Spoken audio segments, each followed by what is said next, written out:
Bueno, en esta ocasión les hablaré sobre la autoridad de la Biblia. Uno de los motivos principales por la cual la Iglesia se ha sometido durante bastante tiempo a las Escrituras es porque Jesús lo hizo y también motivó a sus discípulos a hacer lo mismo. Debemos saber que tanto la autoridad de Cristo y la autoridad de las Escrituras o permanecen juntas o caen juntas. La Iglesia no puede rechazar lo que el Señor ha consolidado. Sabemos que Jesús vivió entre los dos testamentos. Cuando estuvo aquí, él miró al pasado, eh, o sea, el Antiguo Testamento, el cual ya había finalizado. Y luego miró al Nuevo Testamento, que aún no comenzaba a ser escrito.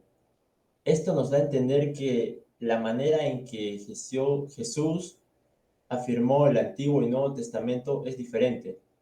En este video solo hablaré sobre la autoridad del Antiguo Testamento.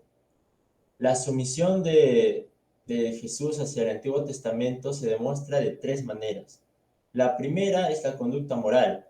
Yo de verdad admiro los momentos en el que el diablo decide tentar a Jesús de tal modo que él desobedezca a Dios.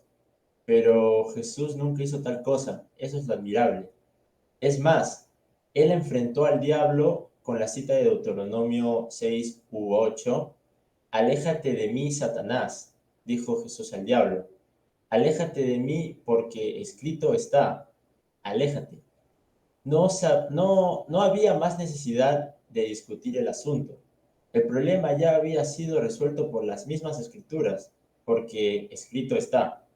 La obediencia de Jesús hacia la palabra de Dios es destacable. En segundo lugar, observamos su sumisión en su misión oficial, en su entendimiento de lo que era su misión en el mundo. Los evangelios revelan quién era Jesús en realidad, su identidad, pero igualmente Jesús se pudo dar cuenta al paso del tiempo, por medio de las escrituras, a medida que Dios le hablaba a él a través de la escritura y Jesús meditaba en ella. Sus citas del Antiguo Testamento hacen que esto sea obvio. Jesús asegura que Él es tanto el Hijo del Hombre, de quien se habla en Daniel 7, como el siervo del Señor que se menciona en Isaías 53. Jesús hizo lo que nunca antes nadie había hecho.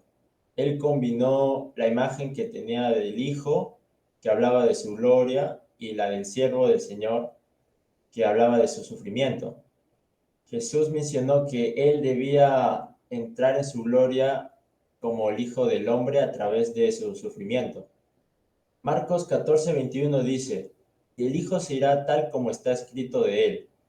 Esto explica por qué Jesús hacía siempre lo que estaba escrito. Jesús empezó a actuar así desde que tenía 12 años. Él dijo, ¿acaso no saben que que en la casa de mi padre debo estar? Y esto continuó en su ministerio público, del cual se habla en Marcos 8:31. Y dice así, el Hijo del Hombre tiene que sufrir muchas cosas y ser rechazado, y a los 3 días resucitar.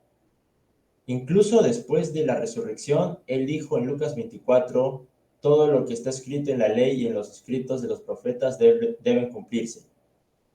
Pero la pregunta es, ¿por qué tenían que cumplirse estas cosas? La respuesta simplemente es porque la escritura lo dice, y él estaba determinado a obedecer lo que estaba escrito acerca de él y de su misión. Así que Jesús se puso bajo la autoridad de la escritura. Hasta ahora hemos hablado sobre su sumisión en su conducta moral y en su misión oficial, y en el tercer lugar, en sus debates públicos. Jesús participaba en varios debates contra los líderes religiosos de su época, pero lo más importante es que en cada pregunta o conflicto Jesús veía las escrituras como el último tribunal de apelación, tanto así que criticaba a los fariseos porque le agregaban cosas a la escritura y a los saduceos porque le restaban cosas. Jesús le decía a los fariseos que ellos rechazaban los 10 mandamientos de Dios solo por seguir sus tradiciones. decía que ponían a sus tradiciones por encima de la escritura, lo cual no deberían hacer. Y a los saduceos, quienes quitaban el elemento sobrenatural de las escrituras, porque ellos no creían en lo sobrenatural, les decía que ellos ignoraban las escrituras que ellos ignoraban las escrituras y el poder de Dios. Todo esto nos deja claro que Jesús se sometió humildemente al Antiguo Testamento en corazón, mente y vida. Así como Él lo hizo, nosotros debemos hacerlo igualmente. Y eso sería todo. Muchas gracias.